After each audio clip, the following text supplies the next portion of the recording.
Michael had always prided himself on being a man who worked hard, built his career from the ground up. He had the luxury of sitting in the finest seats, flying first class, drinking champagne before takeoff, but none of it ever felt truly satisfying. His life, despite the outward success, had become a hollow shell. He could afford the best seats, the best experiences, but he couldn't buy happiness, not with all the wealth in the world.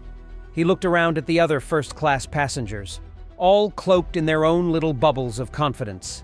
But then his eyes fell on one person, and his stomach tightened. There, seated a few rows ahead, was the one man who made him feel insignificant. The one man whose calmness seemed like a mockery of everything Michael thought he wanted. It was Keanu Reeves. Keanu sat alone, quietly reading a book, his presence almost imperceptible, as if he wasn't even trying to be noticed. Michael hated that. Hated how unaffected Keanu was by his fame. The actor's face was relaxed, serene, an air of humility surrounding him, a man untouched by the noise of the world. For someone who had been part of countless blockbuster movies, Keanu didn't seem to care at all about the life that had made him a household name. Michael didn't know why it bothered him so much. Maybe it was because Keanu represented everything Michael wasn't. Everything he had lost in his desperate climb to the top. While he had surrounded himself with superficial friendships and empty business deals, Keanu had built a life based on kindness and simplicity. But as the minutes passed and the plane soared into the sky, Michael couldn't shake the feeling of resentment that gnawed at him. Why did Keanu get to live in peace? Michael thought bitterly. Why was he so different from everyone else? And that's when the thought hit him. I bet he's nothing special, just a washed-up actor living in his own little bubble.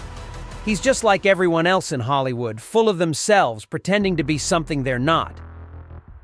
The thought lingered, and with it, Michael's irritation festered. He needed to get it out. He had to say something. The urge was overwhelming. He had to bring Keanu down to his level. So, when the flight attendant passed by, he couldn't resist. "Is he really sitting here?" Michael asked, his voice laced with mock surprise, the words cutting through the air like a blade. The attendant gave him a polite smile, clearly unaware of the tension bubbling beneath Michael's words. "Yes, sir, that's Mr. Keanu Reeves," Michael scoffed. "Mr. Keanu Reeves, huh? Guess the old Hollywood elite still gets to enjoy first class. How does it feel, I wonder, knowing you're just a relic of a time that's long gone?" The attendant's smile faltered, unsure of how to respond. She simply moved on, but Michael's irritation didn't fade. He glanced over at Keanu once more, his eyes narrowing. Keanu didn't seem to notice. He was still engrossed in his book, oblivious to the venom Michael was silently spewing in his direction. The actor had always been humble, but to Michael, that humility seemed to exude an air of superiority, like Keanu knew something that he didn't. It frustrated him. The arrogance of silence. So, Michael leaned in, lowering his voice but speaking with venom. "You know, you're just a washed-up actor. You think you're some kind of saint? Please. You probably don't even know what it's like to struggle. Your life is nothing but a fairy tale, money, fame, a never-ending stream of adoration." The words hung in the air, sharp and biting, but Keanu didn't flinch. He didn't even acknowledge Michael's existence. That too annoyed him. This wasn't the reaction he wanted. He wanted a fight. He wanted Keanu to get defensive, to get angry, to prove that beneath all that kindness, there was something worth tearing down. But Keanu didn't respond. He just sat there, completely unbothered, flipping the page of his book.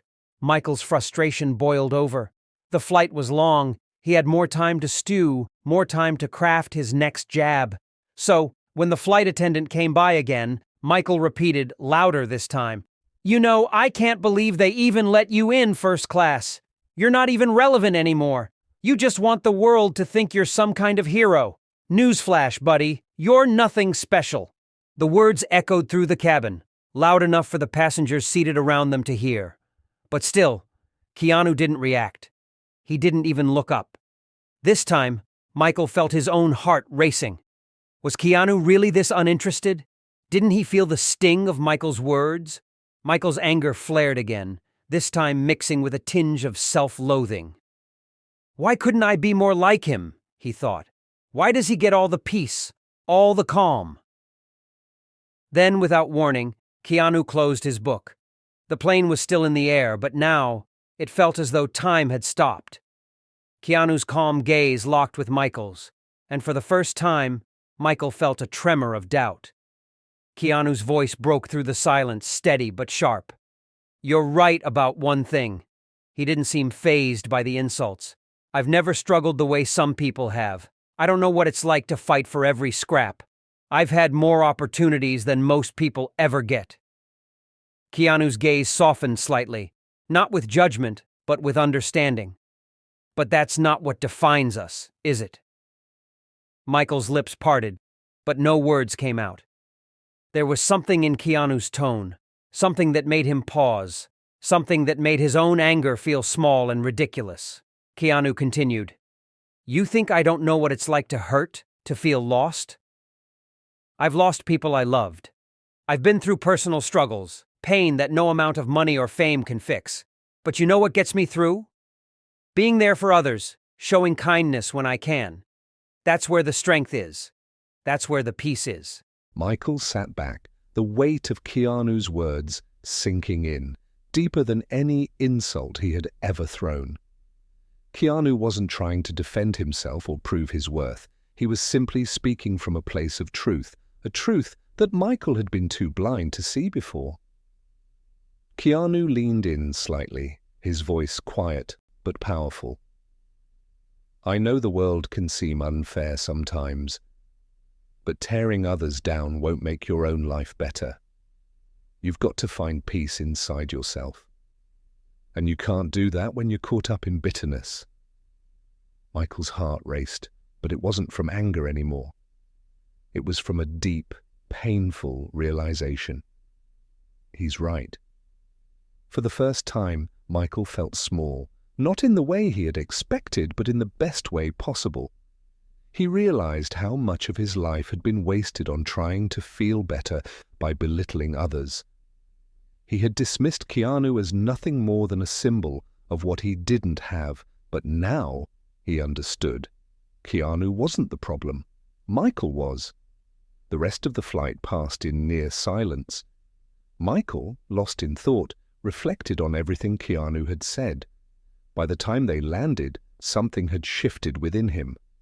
The anger that had fueled him for so long now seemed so insignificant. He had been wrong, so wrong about everything.